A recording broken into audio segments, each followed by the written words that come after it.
सो जब सारे स्टूडेंट्स आ जाएंगे तो मुझे आ, कुछ बात बतानी है आपको एग्ज़ाम से related, and that I will start in the middle of the class, ताकि तब तक सारे स्टूडेंट्स आ जाए। सो हम लोग मेंसुरेशन कर रहे थे, अपनी अपनी टेक्स्ट बुक निकाल लीजिए। गुड मॉर्निंग प्रांजल, सॉरी, अपनी अपनी टेक्स्ट बुक निकाल लीजिए, एनसीईआरटी।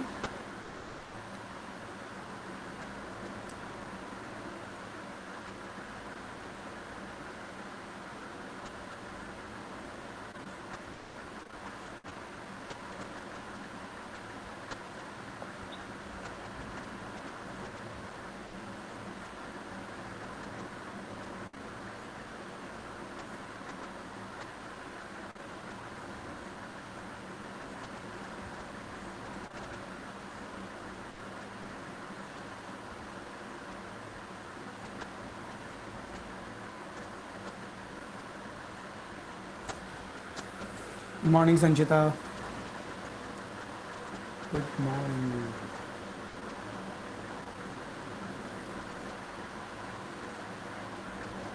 सो हम लोग एग्जाम्पल कर चुके थे क्या? 13.2 कर चुके हैं ना हम लोग? यस, 13.2 कर चुके हैं। 13.3 एग्जाम्पल्स करने हैं हमें। Conversion of solid from one shape to another, conversion of solid 13.2 question number 7। अच्छा, a solid consisting of a right circular cone of height 120 centimeter and radius 16 and standing on a hemisphere. The water is the bottom point, the volume of water left in the water with the radius of the cone is 16.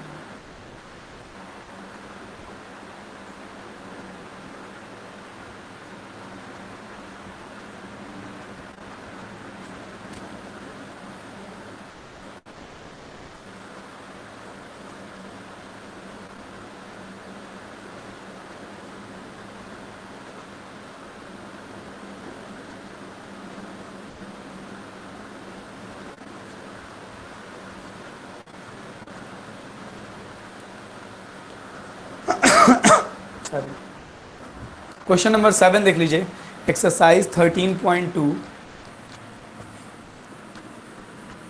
तो जो students recorded classes देख रहे हैं, recording देख रहे हैं, मैं उन्हें बता दूं कि हम लोग एक्सरसाइज 13.2 मेंसुरेशन पढ़ रहे हैं, volume and surface area of solids. और इस चैप्टर में हम लोग 13.2 का क्वेश्चन नंबर 7 लगाने जा रहे हैं। Exercise 13.2 question number 7। Question number 7 NCERT में लिखा हुआ है, अ सॉलिड कंसिस्टिंग ऑफ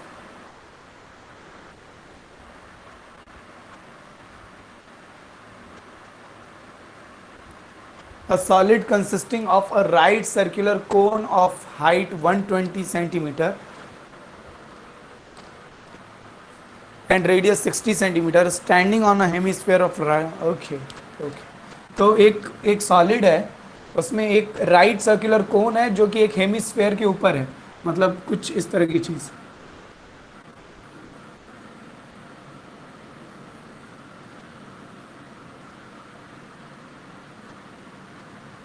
एक राइट सर्कुलर कोन है और वो एक हेमिस्फेयर के ऊपर है। कोन की हाइट दी हुई है 120 सेंटीमीटर और रेडियस 60 सेंटीमीटर दी है। हेमिस्फेयर की रेडियस भी 60 सेंटीमीटर दी हुई है।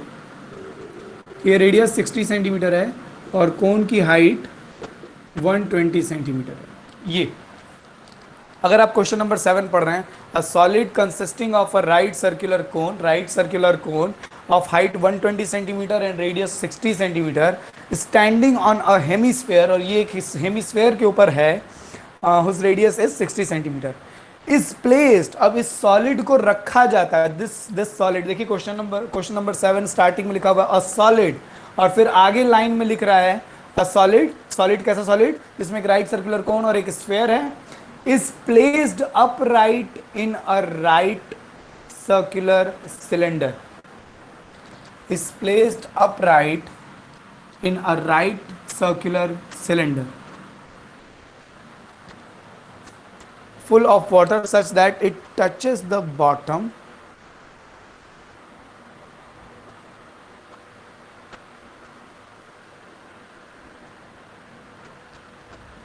इसे एक सिलेंडर में रखा जा रहा है।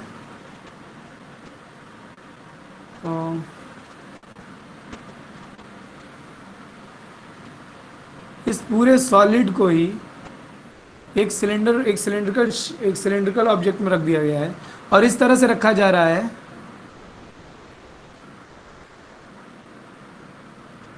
कि ये जो कोन और स्फेयर है ना, ये जो सॉलिड था हमारा पहले वाला, ये सिलेंडर के बेस को टच कर रहा है।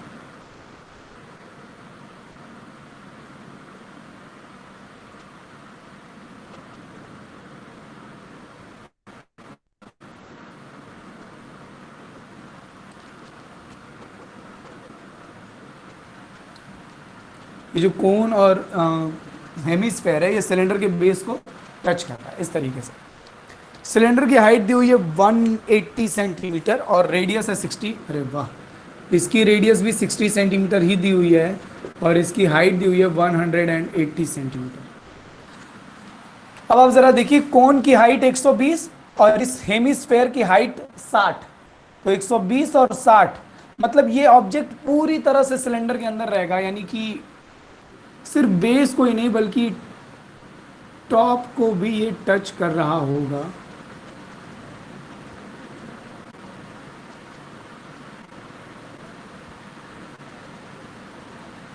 कुछ इस तरह से। सो ये वाला पोर्शन रेस कर देते हैं।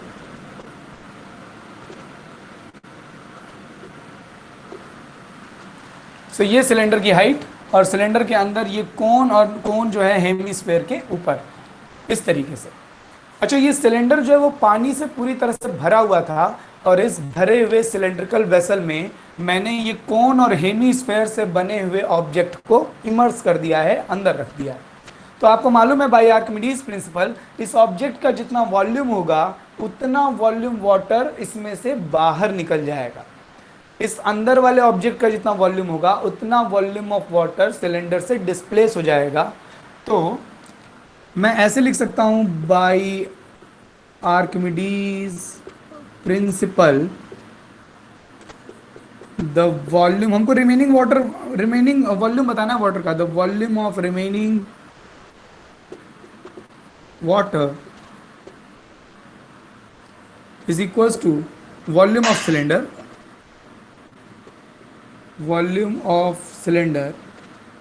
minus volume of solid।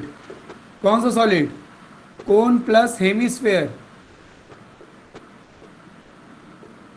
Cone plus hemisphere. ये कोन और हेमिस्फेयर वाले को कंबाइन करके इन दोनों को लेते हुए जो सॉलिड है इसके वॉल्यूम को सब्ट्रैक्ट कर देना है सिलेंडर के वॉल्यूम से।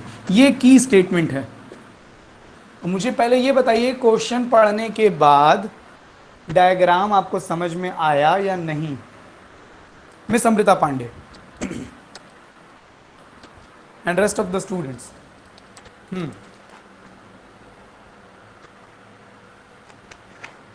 स्टोरी बिल्कुल अच्छे से समझ में आ जानी चाहिए, स्टोरी बिल्कुल अच्छे समझ में आ जानी चाहिए। सो थोड़ा फटाफट से पेन भी चला लेते हैं इस पर। Volume of water is equal to, volume of cylinder क्या है? Pi are square h. Cylinder की हाइट को मैं कैपिटल एच लिख देता हूँ। वॉल्यूम ऑफ सॉलिड, अब कोन और हेमिस्फेयर दोनों का वॉल्यूम निकालना पड़ेगा। कोन का volume 1/3 pi are square h plus hemisphere का वॉल्यूम होता है 2/3 पाई आर क्यूब। मैंने सबकी रेडियस को स्मॉल आर से इसलिए लिखा है क्योंकि इसकी रेडियस भी 60 है, इसकी रेडियस भी 60 है, सिलेंडर की भी रेडियस 60 ही है। रेडियस चेंज नहीं हुई रही, इसीलिए मैंने हर जगह स्मॉल आर यूज़ किया है। सिलेंडर की हाइट कैपिटल एच यूज़ किया है, कोन की हाइट स्मॉल एच यूज़ किया है। हो आपको ये बातें समझ में आ रही है? सो मैं साफ साफ देख पा रहा हूँ कि सर यहाँ से पाई कॉमन आ जाएगा, आर स्क्वायर कॉमन आ जाएगा, एच माइनस यहाँ से 1/3 कॉमन आ जाएगा, यहाँ से 1/3 पाई आर स्क्वायर मैंने पूरा ही कॉमन ले लिया, यहाँ बच्चा h प्लस 1/3 कॉमन ले लिया पाई आर स्क्वायर 2r। इस तरह का कुछ सिनेरियो है।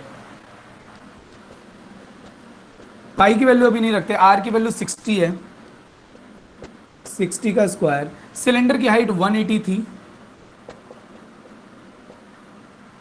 कोन की हाइट 120 थी, रेडियस 60, 60 का ट्वाइस करेंगे 120।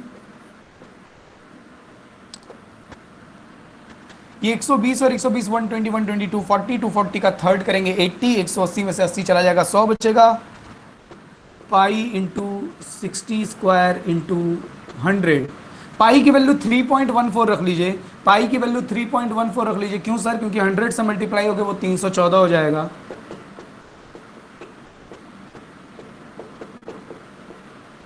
और ये 314 314 इंटू 3600, इतने सेंटीमीटर क्यूब पानी बचेगा सिलेंडर में, इतने सेंटीमीटर क्यूब। और ये बड़ा सिंपल सा सवाल था, स्पेशली कैलकुलेशन तो सिंपल थी, क्वेश्चन को समझना थोड़ा टिपिकल हो सकता था, मगर कैलकुलेशन इसकी काफी सिंपल है। इज इट डन और not? Is there any kind of problem with this one? Done, okay. Amrita Pandey को हो गया, चलो। श्रेया मिश्रा को, ठीक है यार, मेक श्योर कि आप सबको ये बात समझ में आ जाए।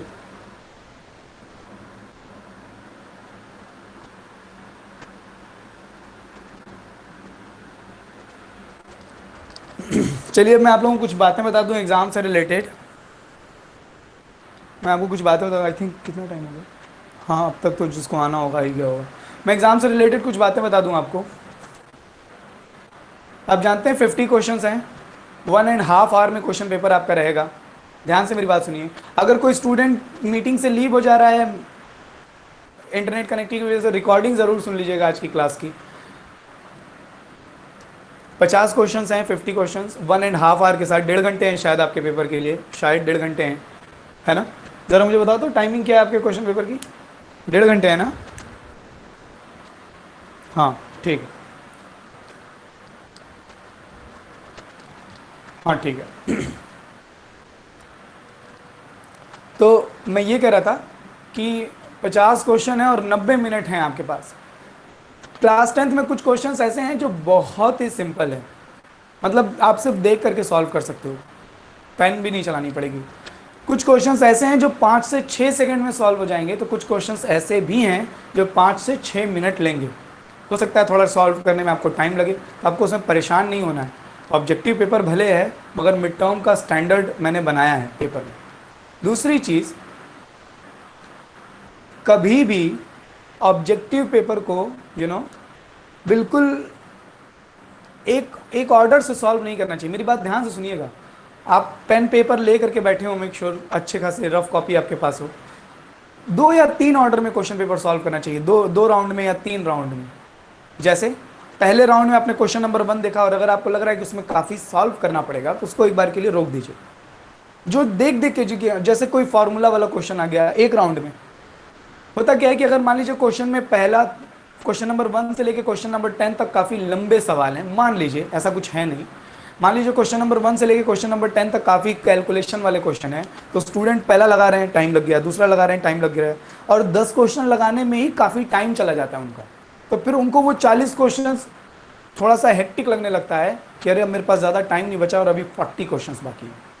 तो क्या करना चाहिए हमें ऑब्जेक्टिव पेपर में? हमें 2 या 3 राउंड में पेपर लगाना चाहिए। सबसे पहला राउंड सिर्फ रीड एंड सॉल्व वाला होगा, read and tick, read and tick. हाँ, इसका तो ये जैसे फॉर्मूला आ गया कहीं पर, अरे हाँ ये तो नेचर ऑफ रूट्स है, हाँ ये तो क्वाड्रेटिक फार्मूला है, इस तरीके का कुछ अगर फार्मूला वाइज कुछ क्वेश्चन है, उसको देखा कि हाँ ये तो ये होगा, सॉल्व किया, है ना?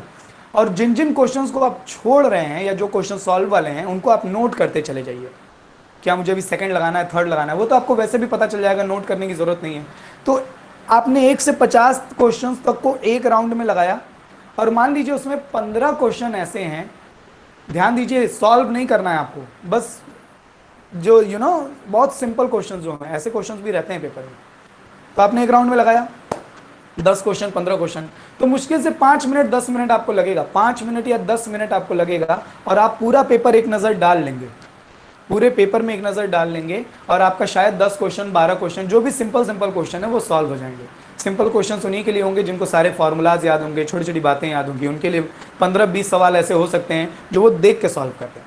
तो जैसे ही आपको लगेगा ना कि मेरे 15-20 सवाल हो गए, 15 सवाल हो गए, 12 सवाल हो गए, 5 ही मिनट हुआ है, 10 मिनट हुआ है, उसमें करना ही क्या है? स्क्रॉल डाउन, पहला ठीक है, दूसरा ठीक है, तीसरा ठीक है, कितना टाइम लगेगा? 50 क्वेश्चन को स्क्रॉल डाउन करने में, पढ़ने में और टिक करने में कोई टाइम नहीं लगना। ऐसा भी नहीं कि हमें बबल भरने हो कि उसमें टाइम, बस टच करना है आपको एक बार। तो कहने का मतलब ये है कि जैसे ही आपके 10-12 क्वेश्चन होंगे आप कंफर्टेबल हो जाओगे, अरे मेरे इतने हो गए एटलीस्ट।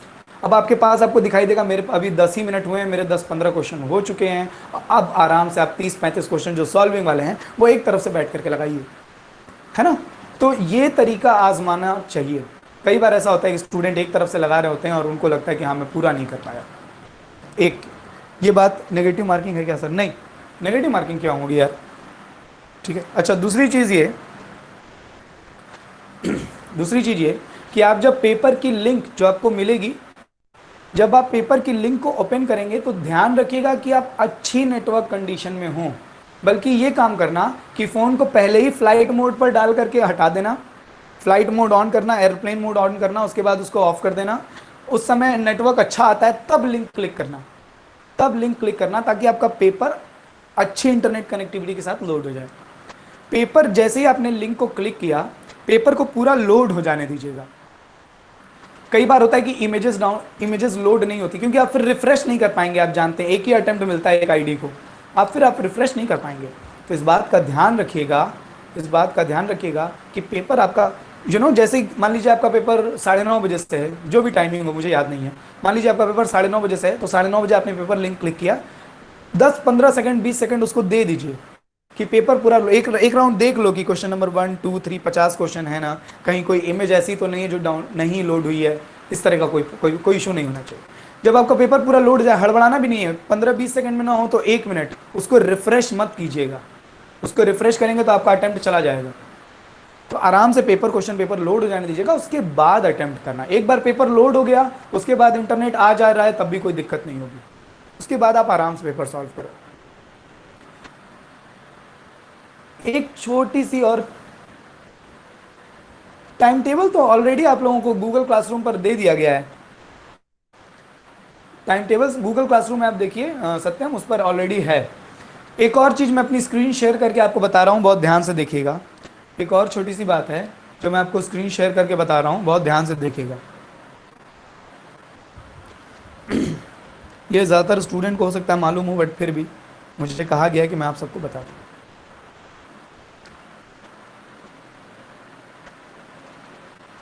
अब आपको मेरे फ़ोन की स्क्रीन दिखाई दे रही होगी, अब आपको मेरा डिस्प्ले दिखाई दे रहा होगा।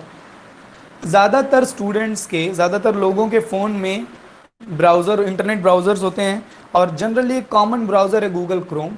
शायद आप सबके फ़ोन में होगा, शायद आप सभी के फ़ोन में होगा गूगल क्रोम। गूगल क्रोम में आप देखें ना तो यहाँ कॉर्नर में एक सर्कल बना रहता है, ये आपकी आईडी होती है। एस फॉर शुभम, जो भी आपका नाम है, मान लीजिए मयूरी है, मयूरी मेहरोत्रा, तो उसके लिए एम लिखा होगा। अगर आपने कोई फ़ोटो लगा रखी होगी, वैसे शायद फ़ोटो लगाना अलाउड नहीं है ये, तो यहाँ पर आपको इसी सर्कल पे क्लिक करना है, इसी सर्कल पे आपको क्लिक करना है। क्या किया कि हम लोगों ने गूगल क्रोम खोला, ये रहा गूगल क्रोम।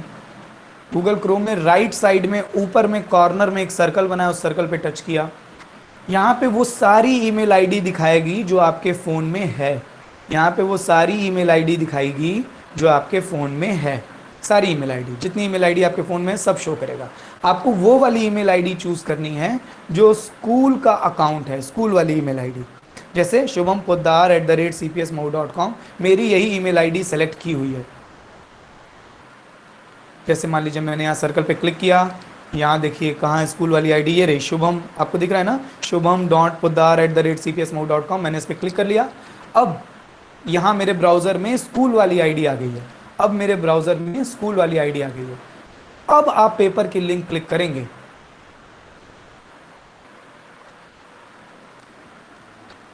मतलब जो भी आपके फ़ोन में ब्राउज़र है उस ब्राउज़र में स्कूल वाली आईडी होनी चाहिए। जो भी आपके फ़ोन में ब्राउज़र है उस ब्राउज़र में स्कूल वाली आईडी होनी चाहिए। कोशिश करना कि आप गूगल क्रोम से ही काम करो, सही रहेगा। अगर आपके पास और कोई ब्राउज़र है, आप ओपेरा मिनी यूज़ कर रहे हो, आप यूसी ब्राउज़र यूज़ कर रहे हो, आप मोज़िला यूज़ कर रहे हो, या कोई इनबिल्ट ब्राउज़र यूज़ कर रहे हो, इन सबको मत यूज़ करना, दिक्कत होती है।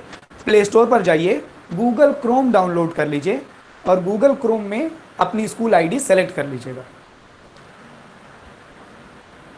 किसी तरह की कोई दिक्कत, जो और कुछ पूछना हो, कोई भी टेक्निकल एरर, जो आपको प्रीवियस एग्जाम देने में फेस करनी पड़ी हो। लिंक कॉपी करके माइक्रोसॉफ्ट एज। सत्यम, मैं अभी बता रहा हूं आपको। No sir. सत्यम, आप अगर लैपी पर काम करना चाह रहे हैं, आपको लैपी पे काम करना, लैपटॉप पे काम करना है, लैपटॉप या पीसी पे, बताओ। तो मैं आपको बता रहा हूं, आप लैपटॉप पर पहले गूगल क्लासरूम ओपन करना। आप लैपटॉप पे गूगल क्लासरूम ओपन करना, स्कूल वाली आईडी डालना, ठीक है, तो आपको आपकी क्लास दिखाई देगी। अपनी 10th मैथमेटिक्स में जाइएगा, उसमें आपको लिंक मिलेगी, लिंक ओपन करना। जिस भी ब्राउजर चलाना हो, माइक्रोसॉफ्ट एज भी अच्छा काम करता है, अगर लेटेस्ट वर्जन जो अभी माइक्रोसॉफ्ट एज है, अगर वो वाला है, इसमें एक ब्लू कलर का सर्कल बना हुआ है, तो वो सही काम कर रहा है, उसमें हैंगिंग प्रॉब्लम वॉब्लम नहीं है। लेकिन कॉपी मत करना, पता नहीं, कॉपी मत करना, आई डोंट नो सही काम करेगा कि नहीं करेगा। आप लैपटॉप में ही गूगल क्लासरूम खोलना और वहां पर लिंक को क्लिक करना, तो माइक्रोसॉफ्ट एज से खुलेगा। लिंक कॉपी मत करना।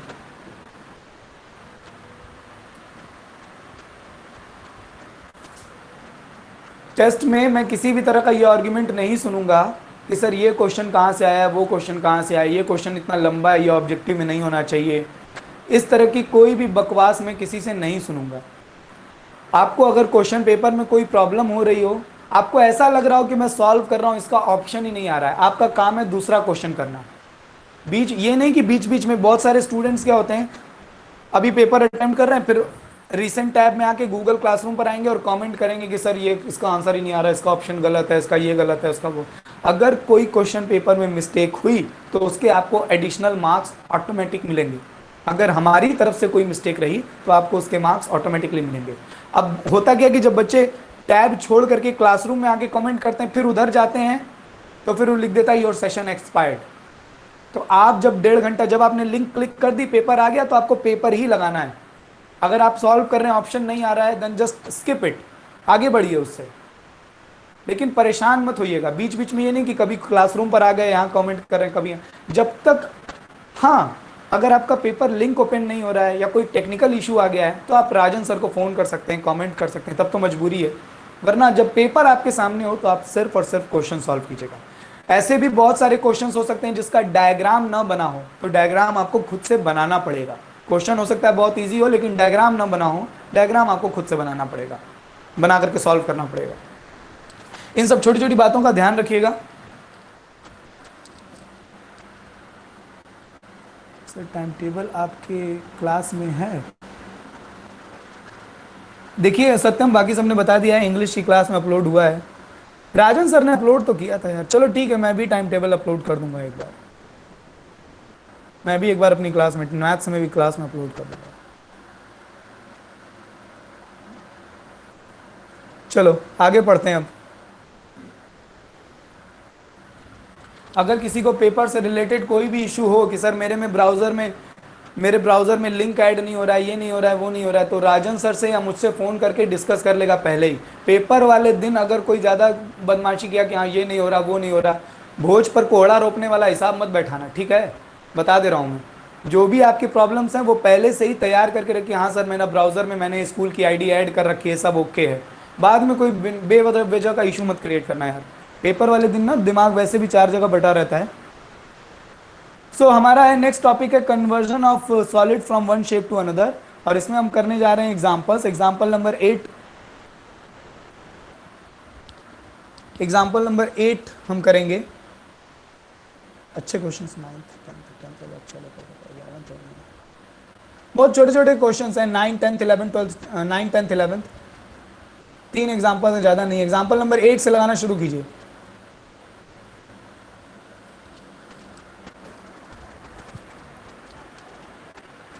एग्जाम्पल नंबर 8 लगाना शुरू कीजिए।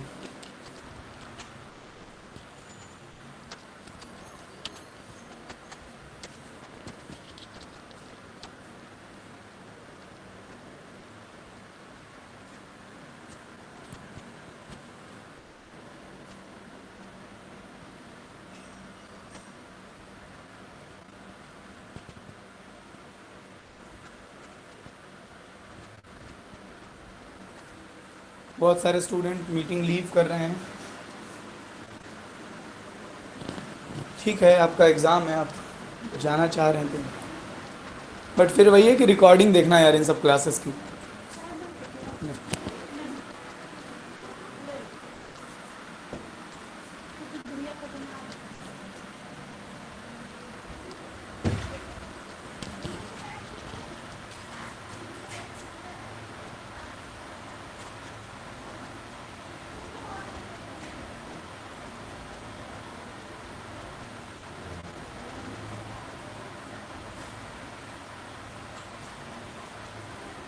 मैं बाकी सारे स्टूडेंट से भी कहूँगा कि अगर इंटरनेट का कोई इशू ना हो तो अपना कैमरा ऑन करके बैठिए।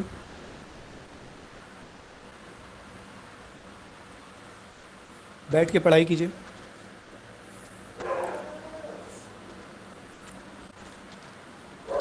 पढ़ते हुए आप सब अच्छे दिखाई देते हो।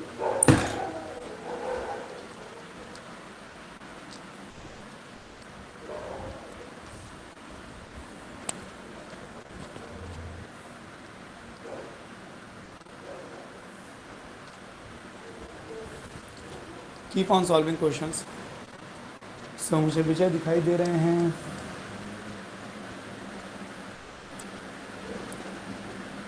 विजय राय दिखाई दे रहे हैं, आकांक्षा यादव। बस सर, आपने जैसी अपनी आईडी चेंज क्रोम पे मेरी चेंज नहीं हो रही है। मयंक प्रताप सिंह, क्लास के बाद मुझे फ़ोन कीजिएगा। मयंक प्रताप सिंह, आपका जो भी टेक्निकल इशू है मुझे क्लास के बाद फ़ोन कीजिएगा, मैं डील कर रहा हूँ। सत्यम भारद्वाज सामने हैं। Amrita Pandey, very good. Keep on solving और मुझे अपडेट देते रहिए एग्जाम्पल कौन कौन सा लगाते जा रहे हैं आप।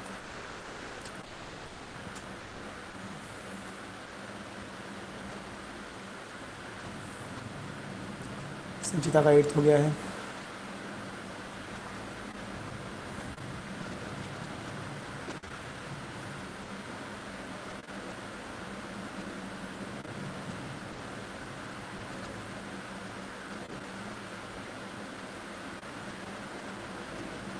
पीसी में कैमरा नहीं है, कोई बात नहीं, इसके लिए मैं कुछ नहीं कर सकता, कोई बात नहीं।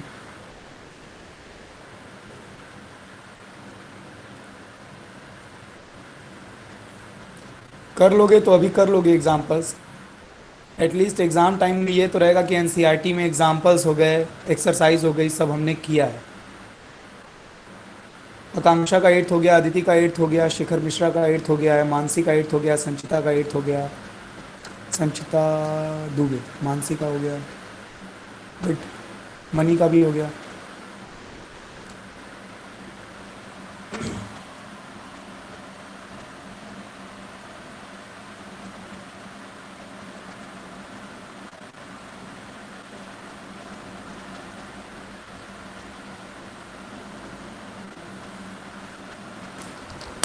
कीप ऑन सॉल्विंग और जो भी ना समझ में आए मुझसे पूछिए।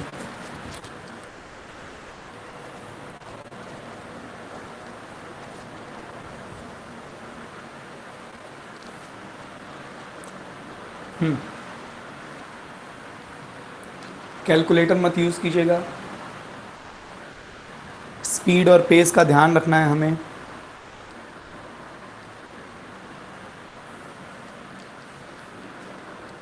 बारह बजे से हम शायद लगाना शुरू किया। 12:05, हाँ, 12 बजे से तकरीबन।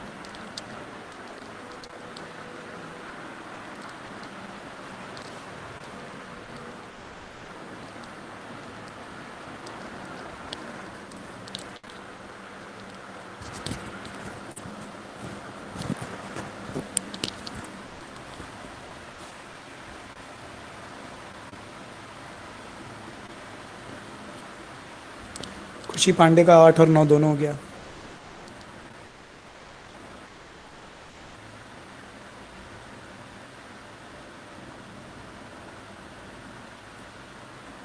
देखो, चुप मत बैठे रहना। ऐसा नहीं कि सारे स्टूडेंट 8 लगा दिए हैं तो कोई एक का नहीं लगाया तो आप पूछेंगे तो मैं बताऊंगा नहीं। अगर किसी एक से भी नहीं लग रहा है कि सर एक बार एक्सप्लेन कर दीजिए, डायग्राम बता दीजिए, आज समझ लोगे तो कल खुद से लगा पाओगे। फिर एग्ज़ाम टाइम में कहोगे कि मुझे नहीं आता है। इसीलिए पूछने में बिल्कुल हिचकना नहीं, कुछ भी कहने में बिल्कुल संकोच मत कीजिएगा। अभी पूछोगे तो बता भी दूंगा, बाद में पूछोगे तो ज़रूर गुस्सा आएगा।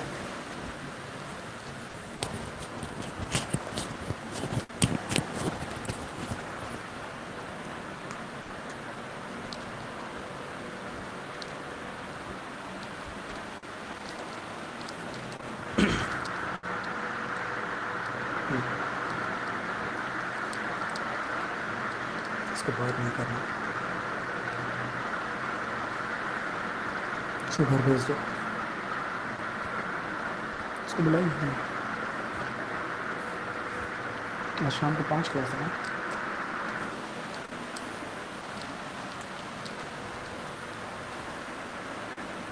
Sir I have to leave the meeting, bye sir, have a nice day, bye.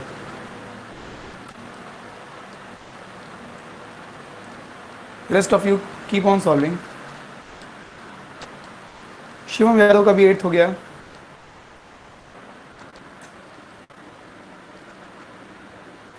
अगर आप सॉल्व कर रहे हैं तो अपना कैमरा ऑन रखिए।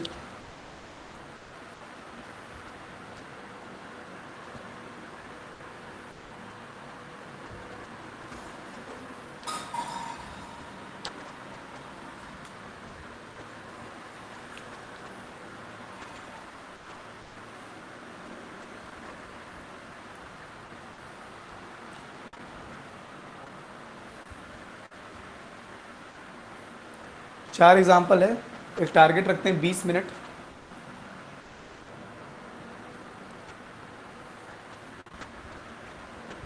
बारह बजे से हमने शुरू किया है, 12:20 तक ख़त्म होना है।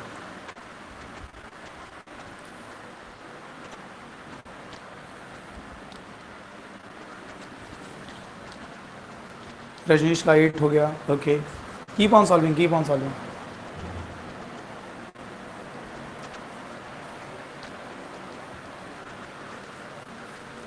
आप दो दो सवाल लिख करके भी, दो दो सवाल सॉल्व करने के बाद भी मैसेज कर सकते हैं लोग। थोड़ा स्पीड का ध्यान रखिए। कोशिश कीजिए कि एक बार दो बार पढ़ करके क्वेश्चन समझ में आ जाए, बार बार ना पढ़ना पड़े, टाइम वेस्ट होता है। फोकस। खुशी पांडे 10 कर चुकी हैं, वेरी गुड। खुशी पांडे एग्जाम्पल 10 कर चुकी हैं, बहुत बढ़िया। यशस्वी 9th तक कर चुके हैं, वेरी गुड। संचिता 9 कर ली, बहुत सही, बहुत बढ़िया। नेहा का भी 9th हो गया, वेरी गुड। खुशी पांडे 10 कर चुकी हैं, बहुत बढ़िया। Once explain example number 8। अब ये एग्जाम्पल नंबर 8 एक्सप्लेन कर दे रहा हूँ। तृप्ति आप अगला लगाइए, आप अगला लगाइए। 20 मिनट आपके, उसके बाद मैं 5 मिनट ले लूंगा। अगली क्लास कितने बजे से आपकी, मुझे एक मैसेज कर दो कोई भी। सत्यम तुम बता दो बस, कितने बजे से? बस तुम 3 बजे से, चलो ठीक है, बहुत टाइम है। एक्सप्लेन एग्जाम्पल नंबर 9 मैं एक्सप्लेन कर दूंगा, आप आगे लगाते रहिए। 20 मिनट आपके हैं, 12:20 के बाद मैं लगाऊंगा। अभी 12:10 हो रहे हैं, 10 मिनट अभी और आपके। कोशिश कीजिए कि आपसे ज़्यादातर एग्जाम्पल सॉल्व हों। अगर आपसे 8वां नहीं लग रहा, 9वां ट्राई कीजिए, 9वां नहीं लग रहा, 10वां ट्राई कीजिए, बट कीप ऑन सॉल्विंग। मैं बिल्कुल एक्सप्लेन कर दूंगा।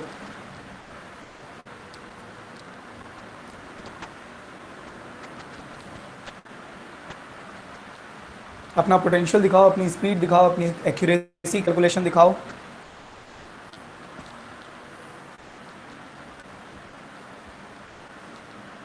यहाँ 5 मिनट में लगा दिए तो वहाँ 4 मिनट में लगा लोगे।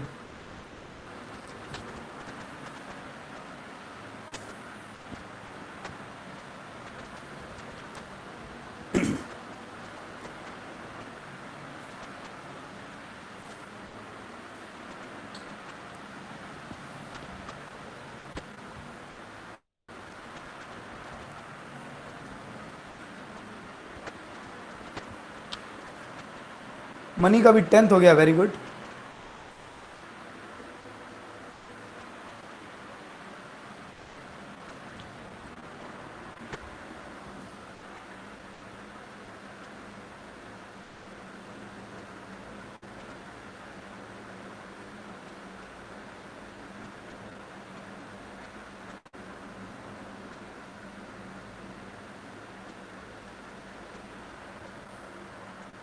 देख रहा हूँ तृप्ति।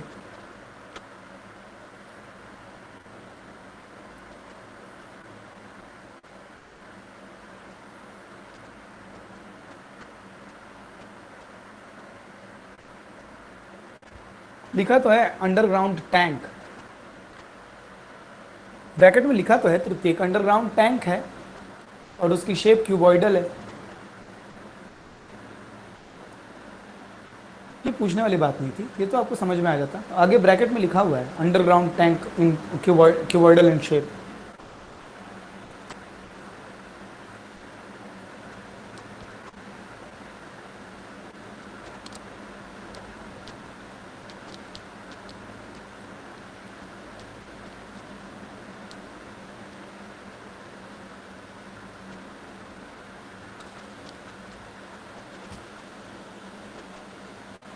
मानसी, श्रेया 10th हो गया, वाह। खुशी का 11th हो गया, वेरी गुड।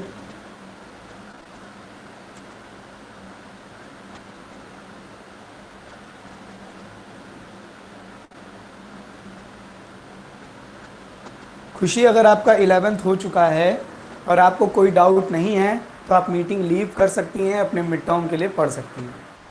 अगर आपका 11 हो गया है और कोई डाउट नहीं, मैं भी एक्सरसाइज आज नहीं सॉल्व कराने वाला, मैं आज एक्सरसाइज नहीं सॉल्व कराऊंगा। अगर आपका 11 एग्जाम्पल हो गया है तो आप मीटिंग लीव कर सकते हैं। खुशी पांडे अपना काम खत्म करके वापस घर जा रही हैं। अच्युत का भी 10th हो गया, वेरी गुड। अभिजय 9th खत्म कर लिए, वेरी गुड। 5 मिनट और हैं अभी आपके पास, 5-7 मिनट हैं अभी।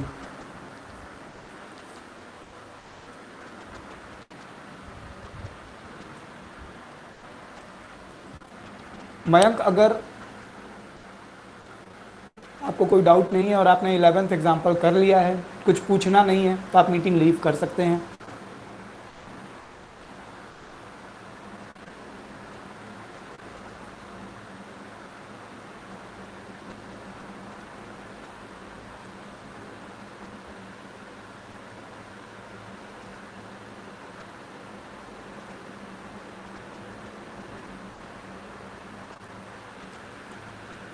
संचिता दुबे 10th कर चुकी हैं।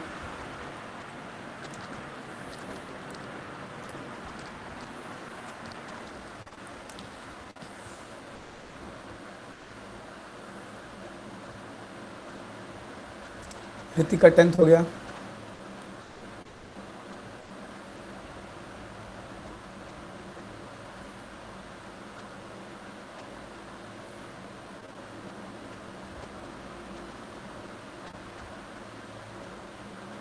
अभिजय का 10th हो गया।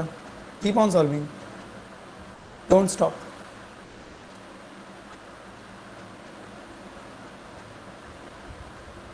यशस्वी सर कब कॉल करूं?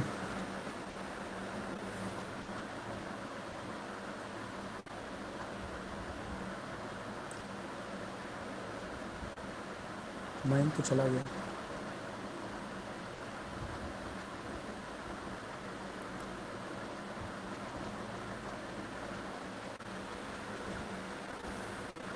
मनी का भी 11th हो गया। जिन स्टूडेंट्स का 11 हो गया है और उन्हें कोई डाउट नहीं है, कहीं कुछ पूछना नहीं है, ऑनेस्टली उन्होंने 11 एग्जाम्पल कर लिया, वो मीटिंग से जा सकते हैं।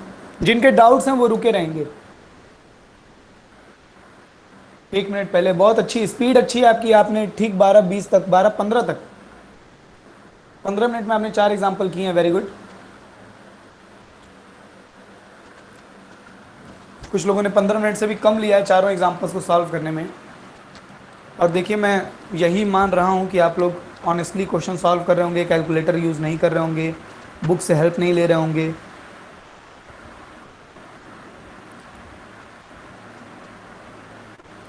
Neha Yadav 11th also done.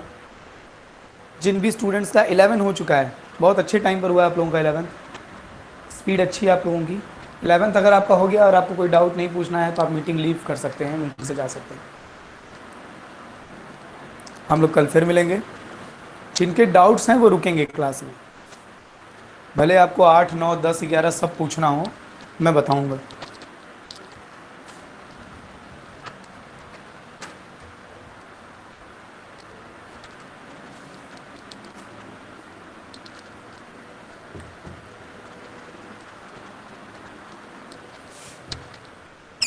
अरे सर पे कुछ रख लेते, धूप बहुत है।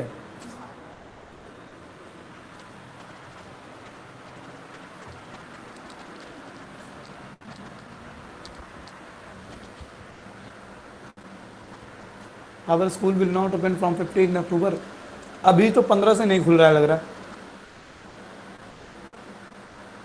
आपके मिड टर्म के बाद, आपके मिड टर्म के बाद। यशस्वी का भी 11 हो गया, अच्युत का भी 11 हो गया है, जिनका 11 हो गया है वो, और अगर उन्हें कोई डाउट नहीं है तो दे कैन लीव। 3 मिनट और बाकी हैं आपके, 3 मिनट और बाकी, 3 मिनट बाद मैं सॉल्व करूंगा एग्जाम्पल 11। मैं सारे बताऊंगा, 8 भी पूछा जा चुका है, 9 भी पूछा जा, एक बार और मुझे बता देना। विजय राय का भी 11 हो गया है। 3 मिनट और आपके पास हैं, अभी भी अगर आपने नहीं सॉल्व किया है तो अभी 3 मिनट हैं आपके पास। कोशिश कीजिए कि 3 मिनट के अंदर आपके 11th एग्जाम्पल हो जाएं।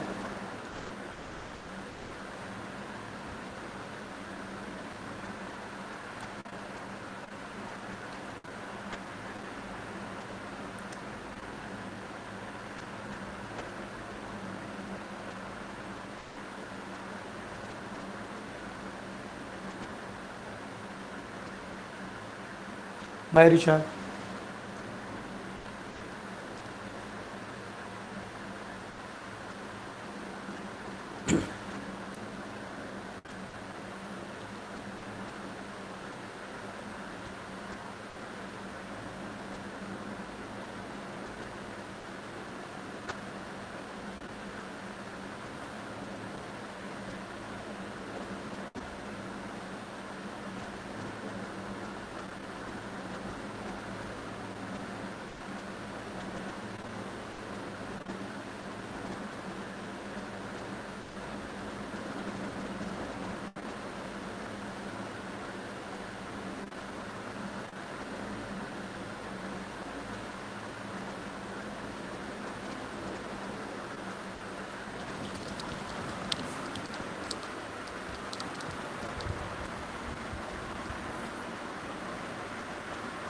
श्रेया मिश्रा भी 11th कर ली, बहुत सही टाइम पर, अभी 1 मिनट बाकी है। श्रेया मिश्रा ने भी 11th कर लिया है। जिन स्टूडेंट्स ने अब जा करके 11th या चारों एग्जाम्पल लगा लिए हैं, आपने 20 मिनट लिए हैं, 20 मिनट में अगर आप 4 एग्जाम्पल लगा रहे हैं तो इसका मतलब मेंसुरेशन के एक क्वेश्चन पे ऑन एन एवरेज आप 5 मिनट ले रहे हैं, विच इज़ नॉट बैड। अगर अभी हमारी 5 मिनट स्पीड है तो एग्जाम तक आते आते ये 4 मिनट, 3.5 मिनट, 4 मिनट हो जाएगी, it is not bad. Actually 5 minute भी अगर मेंसुरेशन को 5 मिनट डिजर्व करता है यार, वो 4 नंबर का सवाल है, 5 मिनट तो लेगा ही हमारे।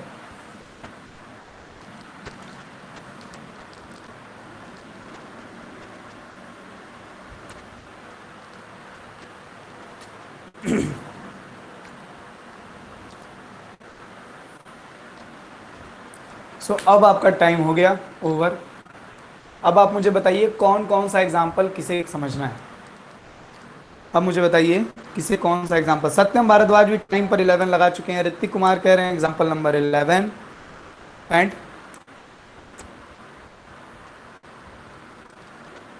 सत्यम ने 11 कर लिया, वेरी गुड। मैं तुम्हारे ही जवाब का वेट कर रहा था सत्यम। एग्जाम्पल 11 के सिवा किसी को कोई एग्जाम्पल, बस 11 पूछना है। चलो तो 11 पढ़ा देते हैं, चलो तो 11 पढ़ लेते हैं। 9,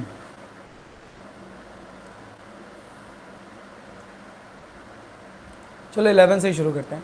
A hemispherical tank full of water is emptied by a pipe at the rate of 3 complete 4/7 liters per second. How much time will it take to empty half the tank if it is 3 meter in diameter? बहुत अच्छा सवाल है और ऐसे questions board में आ जाते हैं। A hemispherical tank full of water. मैं बहुत कम बुद्धि का हूँ, मुझे ज़्यादा सर समझ में नहीं आता। ये मैंने बना लिया हेमिस्फेरिकल टैंक, ये पानी से पूरा भरा हुआ है और इसे एक पाइप के थ्रू खाली किया जा रहा है 3 कंप्लीट 4/7 लीटर्स पर सेकेंड में।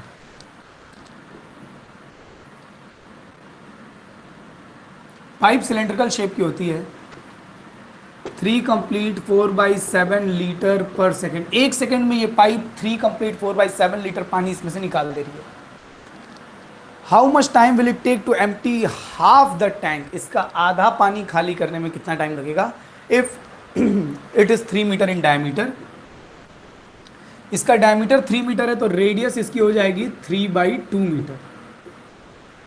अब देखिए पंगा क्या है यहाँ पे इस क्वेश्चन में कि we can find the volume contained by volume contained by this hemispherical tank and the formula will be 2/3 pi r cube, volume of hemisphere.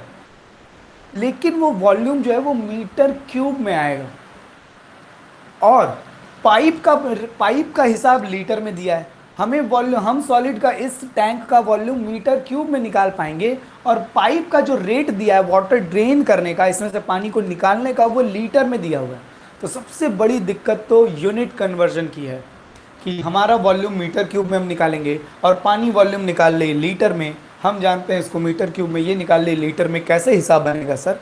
तो एक फॉर्मूला सबसे पहले याद रखिएगा, हमेशा ध्यान दीजिए, ये एकदम याद रखिएगा, 1 ml is equals to 1 centimetre cube. Solid का वॉल्यूम सेंटीमीटर क्यूब या मीटर क्यूब में मेजर करते हैं, लिक्विड का वॉल्यूम मिलीलीटर या लीटर में मेजर करते हैं, ये तो आप जानते ही हैं।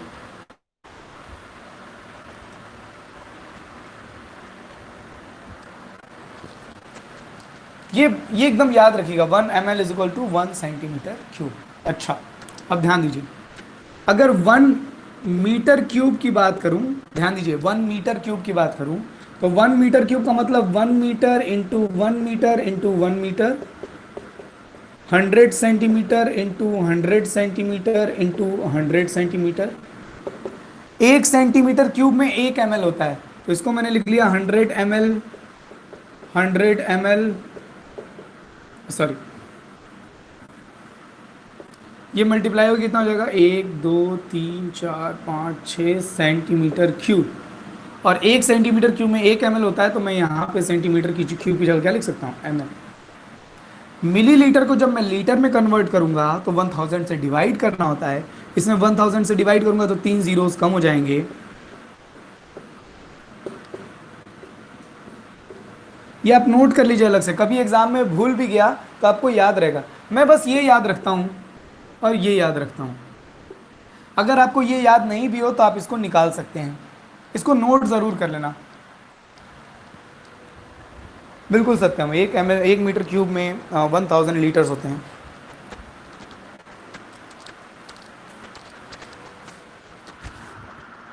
हमें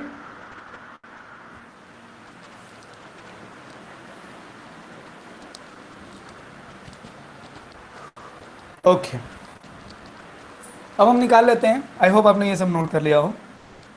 मैं इसे इरेज करने जा रहा हूँ।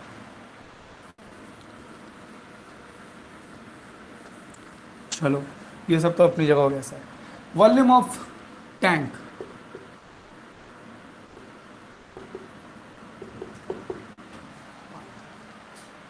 Volume of tank 2/3 pi r cube होगा। और याद रखिए हमको पूरा टैंक खाली नहीं करना है, हमको आधा टैंक खाली करना है।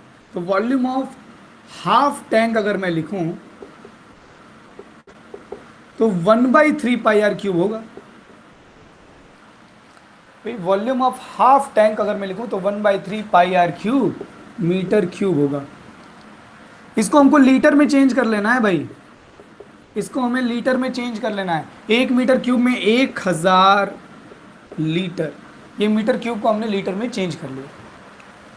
इतने लीटर पानी इस हेमिस्फेरिकल टैंक में है, इतने लीटर पानी इसके आधे में, सॉरी, इतने लीटर पानी इस आधे टैंक में होंगे। और पाइप जो है 1 सेकंड में इतने लीटर पानी खाली कर रही है, तो इतना लीटर पानी कितने सेकंड में खाली करेगी? Sense the pipe empty the tank, sorry, empty the tank at the rate of, इसको क्रॉस मल्टी 25/7 लीटर पर सेकेंड। इतने लीटर पानी 1 सेकेंड में खाली हो जा रहा है, 25/7 लीटर पानी 1 सेकेंड में। तो 1 लीटर पानी, ये सब तो आप जानते ही हैं। और कितने लीटर पानी हमें खाली कराना है? 1/3 pi r cube into 1000।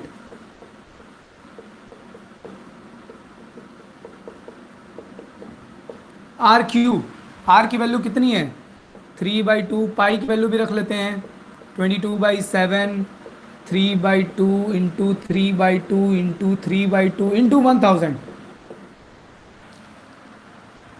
Pi r cube into 1000।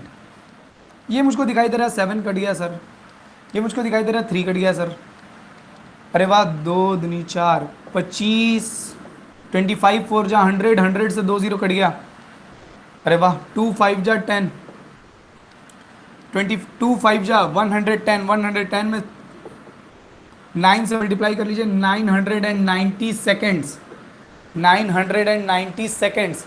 इसमें 60 से डिवाइड कर देंगे तो मिनट में आ जाएगा। इतने सेकंड लेगी ये पाइप, इतने सेकंड लेगी ये पाइप इस आधे टैंक को खाली करने में। मुझे बता दीजिए क्या किसी स्टूडेंट को कोई बात नहीं समझ में आई हो इसमें? निहायती शरीफ सवाल था।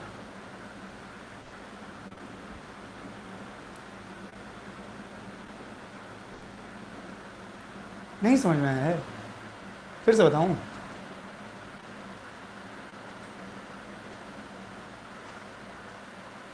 आप लोगों को मेरी आवाज आ रही है?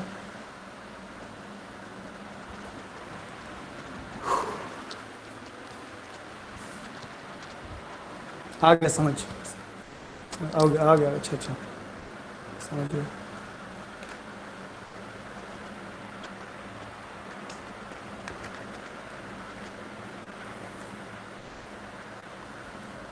आई होप आपको 8th समझ, ये एग्जाम्पल नंबर 11 समझ में आ गया होगा। 11 के बाद कोई 9 कह रहा था, Selvi's house has an overhead tank in the shape of a cylinder, है ना, सिलेंड्रिकल पानी की टंकी है ऊपर, घर के ऊपर। This is filled by a pumping water from an underground tank which is in the shape of a cuboid. The sump has a dimension this, the overhead tank has its radius height this, the height of the cylinder, height of the bottom completely filled from the which had been full. Compare the capacity of the tank with that of the sun. अरे चलो 9th देख लो यार, 9th पहले 9th बता दें। 9th को पूछा था ना, 9th वाला है कि नहीं? शिवम यादव है कि गया? है 9th देख लेते हैं पहले। 9th पूछा हुआ है ना, 9th के बाद 8th बताएंगे। तो मैं क्वेश्चन एक्सप्लेन करूंगा आपको और आप मुझे बताइएगा कि क्या उसके आगे आप सॉल्व कर लेंगे कि नहीं, और नहीं तो मैं सॉल्व भी कर दूंगा, नो प्रॉब्लम।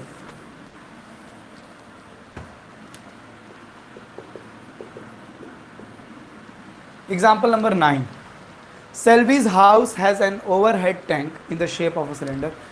घर के ऊपर एक सिलेंड्रिकल टैंक है और इस टैंक को एक इस टैंक को एक अंडरग्राउंड वाटर, इस टैंक को एक अंडरग्राउंड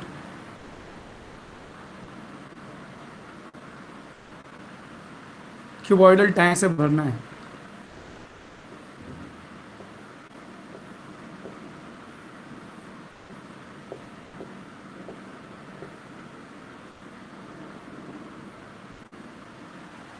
इस तरीके का कुछ सीन है।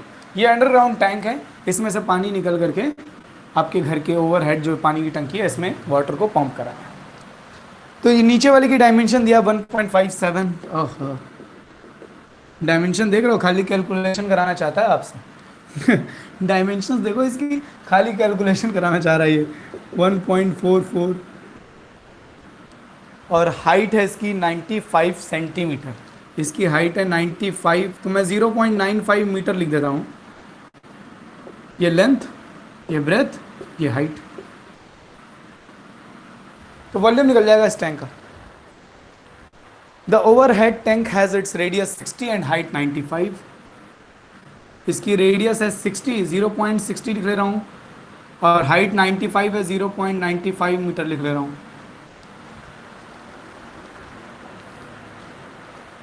इसकी भी हाइट 95 है, इसकी भी हाइट 95 है। उम्मीद करेंगे कि दोनों कट जाए।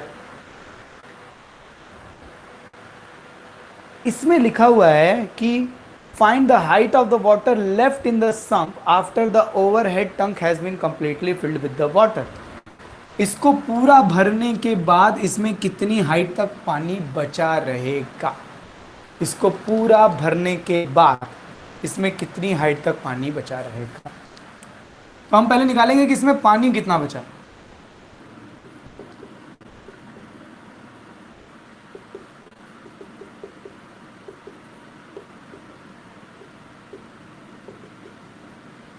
The volume left in the sump after filling the cylindrical tank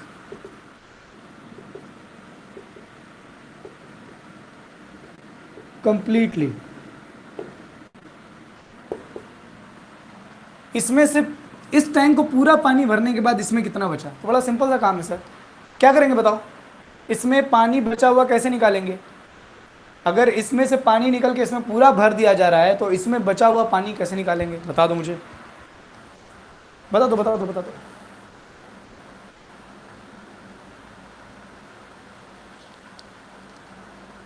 कुछ दिख नहीं रहा।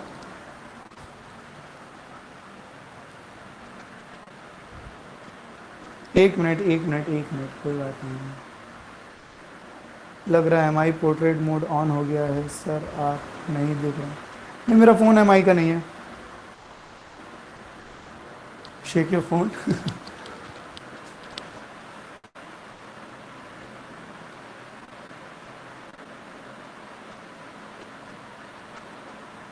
सही हो गया?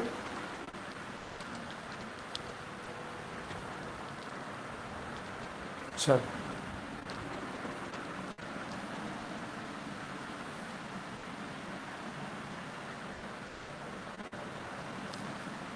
तो हमको ये बताना है कि इस टैंक से पानी निकल करके इस सिलेंड्रिकल टैंक में पूरा फिल हो रहा है, तो इस टैंक को पूरा भरने के बाद इसमें कितना पानी बचा।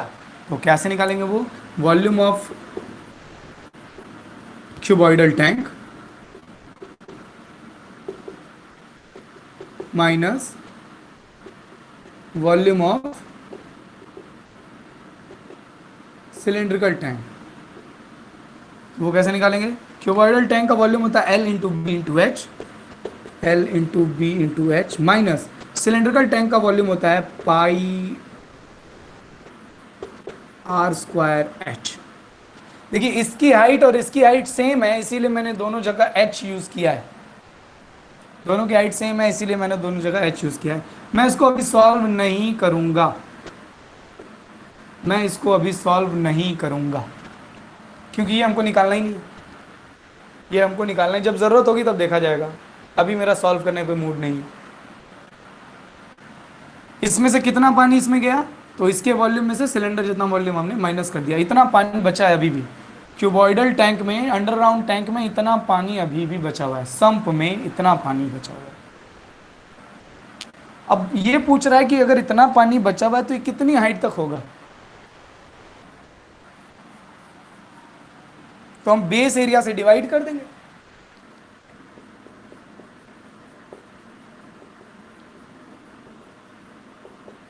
The height of the remaining water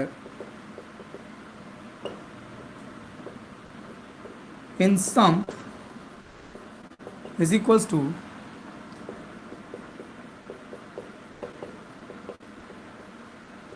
base area L into B metre. ये बात समझ में आ रही है कि नहीं? No sir. अच्छा, यहां ध्यान दो, यहां ध्यान दो, यहां ध्यान दो, इसको भूल जाओ, इधर आओ, इधर आओ। वॉल्यूम होता है L into B into H. अगर आपको वॉल्यूम मालूम है, L और B मालूम है, तो आप H कैसे निकालोगे? अगर आपको वॉल्यूम मालूम है, लेंथ और ब्रेथ मालूम है, तो कितनी हाइट तक वो वॉल्यूम है ये कैसे निकालोगे? वॉल्यूम में L इंटू बी से डिवाइड करके, वॉल्यूम में L इंटू बी से डिवाइड कर। अभिजय,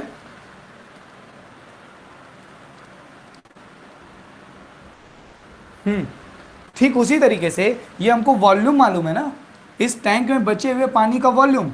अब ये कितनी हाइट तक जा रहा है, इसके लिए मैं वॉल्यूम में एल इंटू बी से, बेस एरिया से एल इंटू बी से डिवाइड कर दूंगा, तो मुझको ये पता चलेगा कि ये वॉल्यूम, ये वाला वॉल्यूम कितनी हाइट तक है।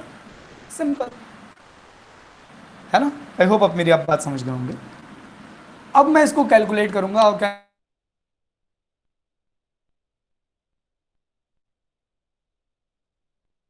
अब एच मैंने कॉमन ले लिया, एल इंटू बी अपॉन, देखिए ये एल इंटू बी को दोनों के साथ मैं अलग अलग कर ले रहा हूं।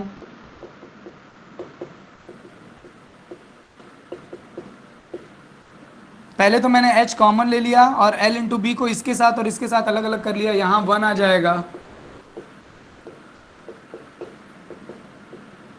ओहो, अब वैल्यू पुट कर लेते हैं। पाई की वैल्यू क्या रखनी ठीक होगी, बाद में रखेंगे।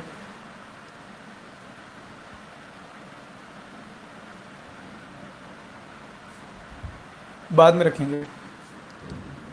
पाई की वैल्यू कुछ दिया है क्या क्वेश्चन में? 3.14 यूज करने के लिए कहा है, देन जस्ट यूज 3.14। रेडियस है, टैंक की radius R 0.6 upon L, length है क्यूबॉइड 1.57, ब्रेथ 1.44 और एच हाइट हमारी क्या थी 0.95, यहां पे मैं लिख ले रहा हूं 0.95। इसकी शक्ल देख करके बिल्कुल घबराइए मत और ठंडे दिमाग से सोचिए कि कौन कहां कैंसिल हो रहा है।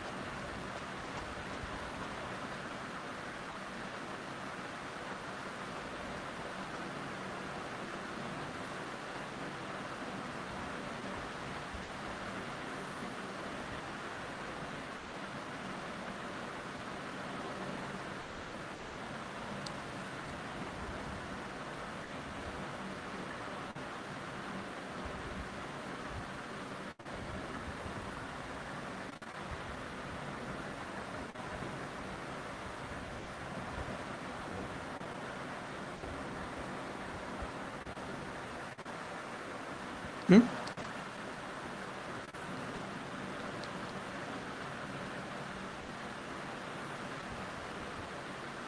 आपको पता है यहाँ इस जीरो का तो कोई मतलब है नहीं, इस जीरो का भी कोई मतलब नहीं है। यहाँ एक दो तीन चार प्लेस पे डेसिमल लगा हुआ है, यहाँ पे भी एक दो तीन चार प्लेस पे डेसिमल लगा हुआ है, तो मैं सिंपली डेसिमल हटा सकता हूँ।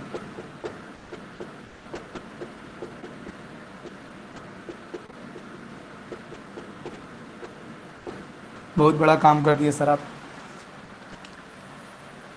6 से ये कैंसिल हो जा रहा है, 6 से भी फिर ये कैंसिल हो जा रहा है।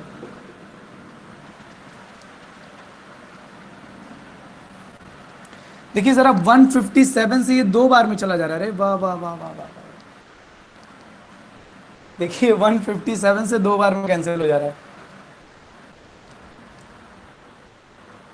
हाँ हाँ हाँ बिल्कुल सत्यम, मैंने अभी नजर पड़ी मेरी। ये 2 से 4 कैंसिल करेंगे 2 आएगा, 1/2, एक में से आधा चला जाएगा आधा बचेगा। अब 2 से डिवाइड करना तो बहुत आसान है,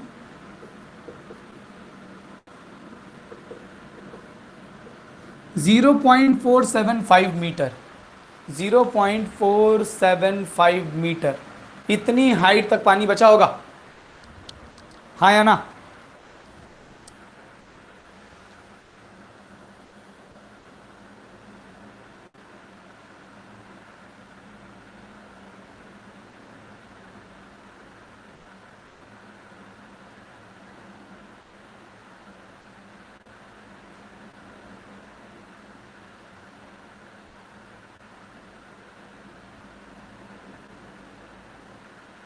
अब देखिए कि कैलकुलेशन कितनी इजी थी। देखिए अब अगर आप यहां सॉल्व करके बैठे रहते ना, आप एक बार के लिए सोचो, अगर आप L B H pi are square H सब रख करके यहां सॉल्व करते, तो यहां सब मल्टीप्लाई करने में सब्ट्रैक्ट करने में काफी टाइम लगता एक बार। उसके बाद फिर आपको एल इंटू बी से डिवाइड करना होता, फिर एक लंबा चौड़ा नंबर आता है यहाँ पर और उसमें फिर एक लंबे चौड़े नंबर से हमें डिवाइड करना पड़ता, वो फिर टाइम लेता। और उसके बाद उसके बाद आपको बस उसके बाद ठीक है, उसके बाद तो डायरेक्ट आंसर ही है, लेकिन फिर भी ये 2 बार में आपको कैलकुलेशन करनी पड़ती। और मैं यही कहता हूँ कि मेंसुरेशन में हमें जब तक ज़रूरी ना हो तब तक कैलकुलेशन आगे ढकेल देनी चाहिए। हमको ये तो निकालना नहीं था, हमें ये तो नहीं, हमें जब एकदम लगा कि हाँ अब तो वैल्यू पुट करनी पड़ेगी। यहाँ पर भी देखिए क्या चालाकी की गई, एच कॉमन लिया गया, एल बी को अलग अलग किया गया ताकि यहाँ 1 आ जाए। और है ना, काफ़ी आप इस ये सब सीखने वाली बात है। आई होप आप इन सब बातों को ऑब्जर्व कर रहे हो कि किस तरीके से लगाना, कब वैल्यू पुट करने का सही समय है, कब पाई की वैल्यू कैसे रखनी है, ये सारी चीज़ें। देखिए एनसीईआरटी ने कितनी सोच समझ के वैल्यूज रखी थी, 314, 157, है ना, ये कितना अच्छा क्वेश्चन सेट किया गया था। खैर आई होप आपको ये एग्जाम्पल बहुत अच्छे से समझ में आया होगा, सॉल्विंग भी समझ में आई होगी। एग्जाम्पल नंबर 8 मैं आपको नेक्स्ट क्लास में बताऊंगा, यानी कि कल हम लोग एक्सरसाइज के भी क्वेश्चंस करेंगे। खूब खुश रहिए, खूब मेहनत कीजिए। This is Shubham Poddar signing off from today's class. Tata.